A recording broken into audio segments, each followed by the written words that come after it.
What if one of Colombia's most beautiful historic homes was built for a man who never lived long enough to step through its finished doors?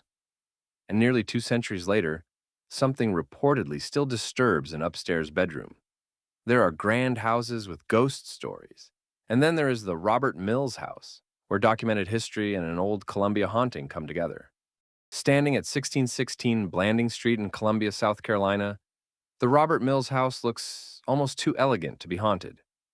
Its towering columns, red brick walls, and carefully designed rooms represent the work of one of America's most important early architects, Robert Mills, the South Carolina born architect who would later become famous for designing the Washington Monument.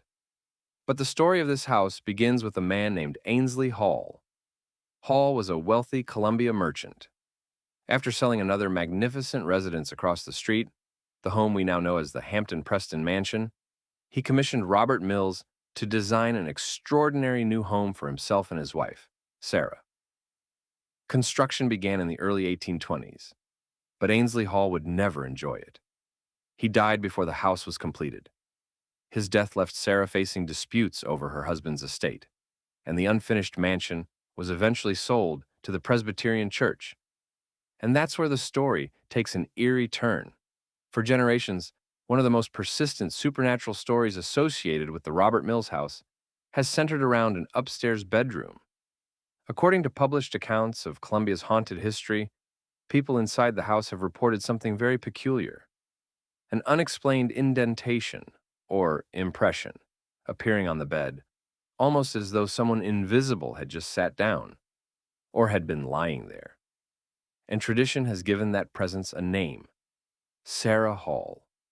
The belief is that Sarah's spirit may still linger inside the magnificent house she and her husband intended to call home, a home that tragedy prevented them from ever sharing as they had planned.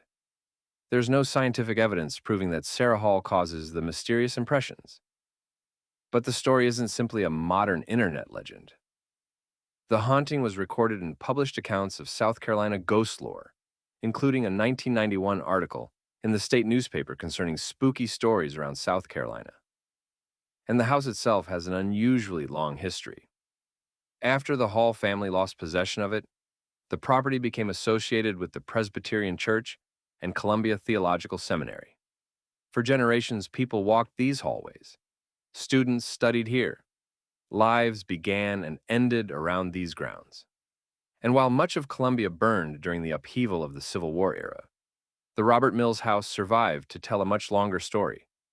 Eventually, preservationists saved the property, restored it, and opened it as a historic house museum.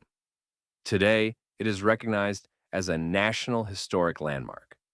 But perhaps the most fascinating thing about this house isn't what you can see.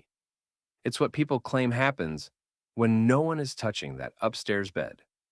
Imagine walking into a carefully preserved 19th century bedroom. Everything is still. No one is sitting on the bed. And then, the bedding begins to show the impression of a human form. Was it simply fabric settling? Something caused by the old building? The imagination of witnesses? Or could Sarah Hall still be visiting the home that was supposed to belong to her? We may never know. But almost 200 years after Ainsley Hall died, before seeing his magnificent house completed, people are still telling the story of the presence believed to remain behind. And sometimes, the most haunting places aren't abandoned ruins. Sometimes, have you ever toured the Robert Mills They're the house in beautiful Columbia? houses where someone And never if got you've the life they experienced were something promised. inside that couldn't easily be explained, I want to hear your story. Tell me in the comments. Then follow Spirit Talker as we uncover more of South Carolina's haunted history, where the history is documented and the spirits are still up for debate.